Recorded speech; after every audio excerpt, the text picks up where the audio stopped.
प्रेम से बोले उमापति महादेव की जय। आदि शक्ति मैया भवानी की जय। श्री गणेश भगवान की जय। एक बार प्रेम से बोल दी गुरु बैना शंकर भगवान की जय। हर हर महादेव, हर हर महादेव। शंकर भगवान के चरणों में गोड़ लगतानी। आदि शक्ति मैया भवानी के चरणों में गोड़ लगतानी। जितना गुरु भैया गुरु दीदी यूट्यूब चैनल से जुड़ल बानी सबके चरणों में गोड़ लगतानी। भैया दीदी देखी आओ चले अब शिव के ओर। एगो सा छोटा सा शिव कथा लेके आइल बानी। कथा बहुत सुंदर बा। लंगड़ा पर अंधा पर कहानी बा। भैया दीदी कथा के पूरा सुने। पूरा सुनला से रहस्य के जानकारी होला, मंजिल भी मिलेला, दुख दलिदर भी दूर होला। तो देखी भैया दीदी चली अंधा के कैसे महादेव जी दया देहनी आ लंगड़ा के कैसे अपन दर्शन देहनी। एगो पंडित जी रहलन। देखी भैया दीदी पंडित जी बहुत महादेव जी के भक्ति में रहलन। प्रतिदिन रोज रोज बेलपत्र भांग धतूर फूल ले आवस ले आके आ फूलडाली में धले आ पितरिया लोटा में जल भर के आ प्रतिदिन महादेव जी के मंदिर में ले जा। प्रतिदिन महादेव जी के मंदिर में ले जा चढ़ावे। उनका एक दिन बरखा आवे चाहे आंधी आवे, उनका बिना भक्ति के एक दिन संतोष ना बन्हाए। अब देखी भैया दीदी महादेव जी दया दिन है तो महादेव जी परीक्षा लीने ले अपना सेवक लो से जो कैसे परीक्षा में सफल होता लो। तो देखी भैया दीदी एक दिन के बात है। महादेव जी कहतनी तू बड़ा भक्ति करता रहता रह, मत परीक्षा लेतानी जे तू कैसे परीक्षा में सफल होता रह। पंडित जी का कैले रहनी, पितरिया लोटा में भर लोटा जल ले रहनी आ जल लेके मंदिर के ओर चल जात रहनी। तले महादेव जी एगो लंगड़ के दिल में पैसलेन कि चला लंगड़ा के बैठा देतानी रास्ता पर। देखी जे पंडित जी कितना सहयोग लंगड़ के देता रहे। लंगड़ के कंठ में पैस गनी, दिल में महादेव समा गईनी। वो घूमत घूमत लंगड़ आके रास्ता पर बैठ गईले। उनका पैर से चलल न जाए, रास्ता पर बैठ गईले। बैठ के कहता रहे जे भैया तनी के हमरा के पानी दे दी, बहुत जोर से हमरा प्यास लागल बा, पानी पानी पानी चिल्लात रहले। आ पंडित जी पितरिया लोटा में बड़का लोटा में जल लेके आ फूल लेके चल जाते रहलन पंडित जी मंदिर में महादेव जी के। तले तो रास्ता पर लंगड़ बैठा रहलन। जब रास्ता पर लंगड़ बैठा रहलन तो देखी भैया दीदी उ जैसे कहता रहे जे पंडित जी तनी हमरा के एक लोटा जल तनी पिया दी। पंडित जी कहता रहे भीख मांगा कहीं की हम जल ले बनी महादेव जी के चढ़ावे खातिर, आ तू जलवा मांगा तरह हम तरह के जलवा केंगा दे दी महादेव जी के, हम जल केंगा चढ़ाए। हटो हमरा रास्ता से, तार दे नहिले नहीं खा बसात आ बदबू देता, हमारा देह में सटबा तो हमार देह अशुद्ध हो जाई। पंडित जी टंगुली ले रहनी, एगो छोटा सा एगो टंगुली खानी ले रहनी। पहले साधु संत पंडित जी लो ले रहत रौरा सब देखले होखे, तब वही एगो वो छोटा सा ले रहले। वही से ध के है तरह टगेल दहले लंगड़ू के टगेल दहले। अब तो लंगड़ू गिर गईले, लंगड़ू गढ़ा में गिर गईले। उनका उठल ला जाइए। अब कहते रहे नहीं हो दादा हे महादेव हम पानी मंगनी पंडित जी से, पानियो ना दिले हैं, हमरा के ढकेलियो दिले हैं। हे महादेव हमरा के दया करी, केहू के सहयोग दिवा दी जे हमें गढ़ा में से निकल जाए। पंडित जी जल लेके चल गईले मंदिर में चढ़ावे। तले दोसर केहू आवत रहे तब कहता रहे लंगड़ जे भैया ये भैया अरे हम गिर गईनी ह, तनी हमरा के में से सहारा दीजिए निकल जाए। दोसर के हाथ लफा दहल, सहारा दहलक, सहयोग दहलक, वो मंदिर में से गढ़ा में से निकल अलन। अब देखी भैया दीदी पंडित जी कुछ आगे के ओर जातानी। जब आगे के ओर जातानी तले एगो आँख के आन्हर ओई जा रास्ता पर बैठ के चिल्लात रहलन कि हे महादेव केहू हमरा के तनी सा सहयोग दी, तो हम तनी मंदिरवा में जाके आ महादेव जी से हम दया मांगती, अपना गलती के माफ़ी मांगती। कहती कि हे महादेव हमरा भूल चूक के क्षमा करी, कसूर के माफ़ करी, दया करी जे तनी हमरा नैन मिल जाओ, जे हम रास्ता सफल करी आ अपन जिंदगी हम खुशी से बीताई। अभी नहीं चिल्लात रहले तले पंडित जी चल गए। पंडित जी जन जाके पहुँचत तारन, हाथ में जल आ फूल डाली ले रहलन।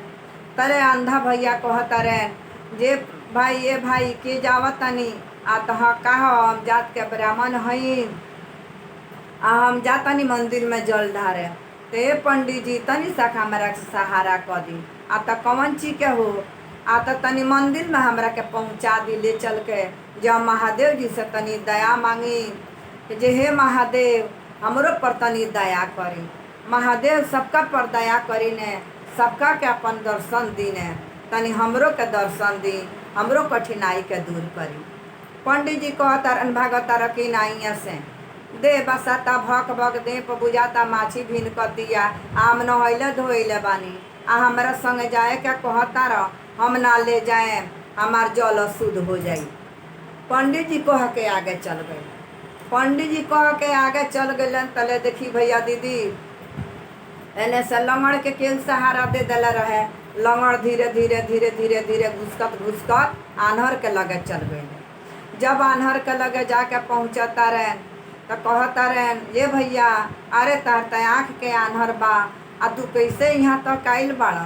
ते भैया हमार बात छोड़, तू अपन बताओ। आता हमरा पैर नहीं खे तो आँख बा, हम घुसकत घुसकत यहाँ ले आइल बानी, आ मंदिर में चले के बा। हम पंडित जी के कहनी एगो पंडित जी हमरा के ढकेल दिले हैं आ मंदिर में ना ले गईले हैं। तब वो कहता रहे जे हमहू कहनी तो हमरो के ना ले गईले हैं। तो लंगड़ू कहता रहे देखा भैया तू आओ, अनहरू कहता रहे जे देखा भैया तारा पैर बा त आँख बा, तारा पैर नहीं खे त आँख बा, आ हमरा आँख नहीं खे त हमरा पैर बा।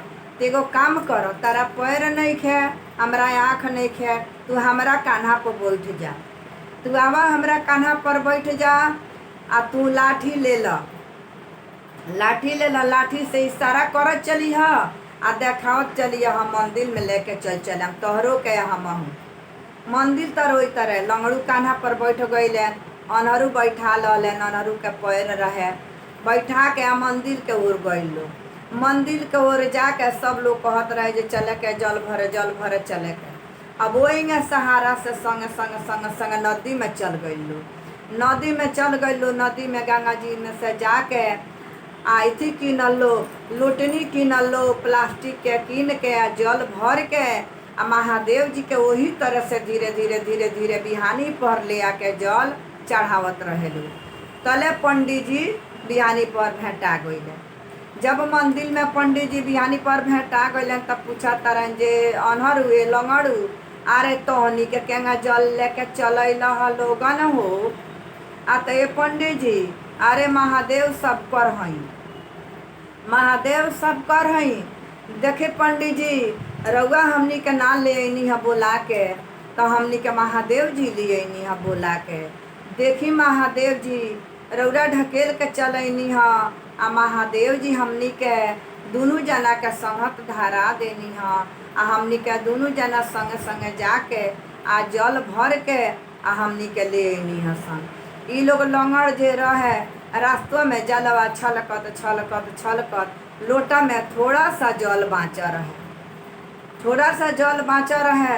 तो अथी के अनहरू कहत का बड़े जे पार्टनर है हमारा अंगौछी धल आ अंगौछिया में जलवा के बांध लो, जे अंगौछियो भीज रही तेहू में से गार के महादेव जी के हमनी के चढ़ा दहल जाई। अब वो जन कान्हा पर से उतार दहलें, कान्हा पर से उतार दहलें, अनहरू के उतर गईलें। आ तब जिन लंगड़ू रहलें उ कहता रहे जे देख भैया तारा लोटनी में थोड़ा सा जल बाँचल बा, थोड़ा सा जल बाँचल बा, तू जा धीरे धीरे चलो जल चढ़ावे। आ हमरो अंगौछी में थोड़ा सा जल बाटे, भीजल बा यही कहना धीरे से बाबा पर गार दियाई आ महादेव जी स्वीकार कर ले। वहाँ से मंदिर के ओर चले लागल लोग। मंदिर के ओर चल चल जे जाए से कहे जे लांगड़ा अनरा हरान करता रसन है ने गोड़ में लपटिया तारसन है ने गोड़ में लपटिया तारसन। एक साइड चल लोगन, एक साइड चल लोगन, दोनों ओर से लोग आवे तो झई आवे, लेकिन ये कुछ ना बोले लोग। यहाँ तो महादेव जी परीक्षा लेते रहने। देखी महादेव जी कैसे दया देनी दोनों के, अपना सेवक लोग के, अपना भगत लोग के। भैया दीदी कथा के पूरा सुने तो देखी जब जाके घुसकत उतना भीड़ में आ महादेव जी के पहिले जाके लंगड़ू जी ने रहले उ जल गिरौले अपना लोटलू में के। अनहरू जे रहले तू अंगौछिया में के ले जाके आ महादेव जी के देहिया पर धीरे से गार देले। महादेव जी एलो पर ठा के हंसत रहनी आ माता पार्वती कहतनी जे हे स्वामी हे महादेव, अरे कितना कठिनाई से जल भर के ले आइल बालो, रौरा तो जन जन के दया करी ने, सारा भगत लोग के कल्याण करी ने। अरे अनहरा के आ लंगड़ा पर तनी से दया कर दी जे लोग के जीवन तरण हो जाए। महादेव जी कहतनी अच्छा पार्वती तू धीरज धर, हमें लोग के जरूर दया करे, बड़ा कठिन से जल भर के ले आइल बालो। ये लोग के परीक्षा चलत रहा, ये लोग के परीक्षा चलत रहा। पंडित जी अपना नेत में पुनेत कैले रहनी, पंडित जी नेत में पुनेत कैले रहनी। पंडित जी के जल गिर गई आ ये दून जना लोग के जल चढ़ गई, ये दून जना लोग के जल चढ़ गई। जल चढ़ा के आ जैसे ने बहरी धीरे धीरे धीरे धीरे धीरे धीरे आवत आलू ते लोग के भूख लाग गई रहे, बहुत जोर से लोग के भूख लाग गई रहे। तो कहता रहन लंगड़ू अनहरू से जे भैया भूख तो हमारा लाग गइल बा, भूख तोहरो लागल बा। कहता रहन अनहरू जे हाँ भैया हमरो बड़ा जोर से भूख लाग गइल बा, अब पास में पैसा नहीं खे तो हमनी के तो कोई दी ना, आ बड़ी जोर से भूख लागल बा, बुझाता जब प्राण छूट जाई। माता पार्वती महादेव जी से कहतनी जे हे स्वामी हे महादेव, अरे वो बालक पर जाके दया करी, भूखे दोनों तड़पता रसन, तनी जाके दया करी। देखी महादेव जी कितना दयालु बानी। आके वो जन साधु के भेष में महादेव जी प्रगट हो गईनी तो दोनों जना गोड़ पटक के गोड़ लागलो। कहता लो जे हे साधु बाबा आशीर्वाद दे, हमनी के प्रणाम स्वीकार करी। कहता साधु बाबा जे जुग जुग जिया लोगन, खुश रह लोगन, कहाँ जाता लोगन। आते साधु बाबा अब हमनी के घरे जातनी सन, हमनी के प्रॉब्लम मत पूछी, रौरा जहाँ जातनी तहाँ जाई, हमनी के ढेर कठिनाई में बानी सन। महादेव जी कहतनी अरे बाबू बतावा ना, कुछ कह तो पहले हम साधु महात्मा हमरा से कहब लोगन तो कहीं महादेव जी से दया मांगे तो तनी के मनोकामना पूरा हो जाई। कहता लो जे साधु बाबा बड़ी जोर से हमनी के भूख लागल बा, हमनी के भूख के मारे बुझाता प्राण तड़पताटे, आज चल नहीं खे जाइए, अपना हमनी के लगे पैसा बा। महादेव जी का करतनी अपना रूप में ओई जा दर्शन दे दहनी, प्रगट महादेव जी दर्शन दे देनी। हर हर महादेव। देखी भैया दीदी देवों के देव महादेव, देवों के देव महादेव आ कालों के काल महाकाल। महादेव कितना दया के सागर बानी, करुणा के भंडार बानी। दोनों जना के दर्शन दे दहनी, ये जो कुछ मांगे के बाद दहनी के बेटा मांग ल लोगन, सेवक मांग ल लोगन। अनहरू कहता रहन, रोए लगलन, कहलन जी हे महादेव जी हमरा के आँख दे दी, बस हमरा के आँख दे दी। आ लंगड़ू कहता रहन जी हे महादेव जी बस हमरा के पैर दे दी, दूसर कुछ न चाहिए। महादेव जी कहतनी इतने ना, तहनी के बड़ा सुंदर तहनी के जोनी मिली, तहनी के बड़ा सुंदर राजवाड़ मिली, तहनी के बड़ा परीक्षा में सफल भइल बड़ा लोगन। देख लोगन लंगड़ आयान हर दोनों जना के अब समय हो गइल बा, अब तहनी के मुक्ति हो जाई। अगला जोनी में सच्चा हमार भगत रहब लोगन, अवन धन तहनी के भर रही, कुल परिवार तहनी के सुख शांति से रही, तहनी के धर्म ही धर्म करत रहब लोगन। अब दोनों जना के वजन से मुक्ति महादेव जी दे देनी, जोनी उड़ गई। अब आशीर्वाद दे के महादेव जी अंतर ध्यान हो गईनी। अगला जोनी में दोनों जना इतना सुंदर सुंदर राज दरबार में जन्मल लो, राजकुंवर में जन्मल लो, प्रतापी भी जन्मल लो भक्ति वाला। तो देखी भैया दीदी, जैसे महादेव जी आन्हर लंगड़ से परीक्षा लेनी, सफल हो गईनी। अब पंडित जी जैया के जैया गरीब रहलन, पंडित जी वैया गरीब रह गईलन। अब वो दोनों का मंजिल मिल गई। तब भैया दीदी हमार पूरा विश्वास बा आ भरोसा बा जे हमारा भैया दीदी के ये कथा सुंदर लागी। भैया दीदी जे नया बानी उ सब्सक्राइब करें, आजे पुराना बानी उ लाइक शेयर जरूर करें, आ कमेंट बॉक्स में हर हर महादेव लिख के जरूर भेजें, आपन नाम भी लिख दे। हम पढ़े में देखें तो हमार दिल बहुत खुश हुई। आप सबका प्यार दुलार हमेशा बना रहे। प्रेम से बोलिए उमापति महादेव की जय, आदि शक्ति मैया भवानी की जय, श्री गणेश भगवान की जय, आ साहब हरिंद्रानंद भैया की जय, आ नीलम दीदी की जय। हर हर महादेव।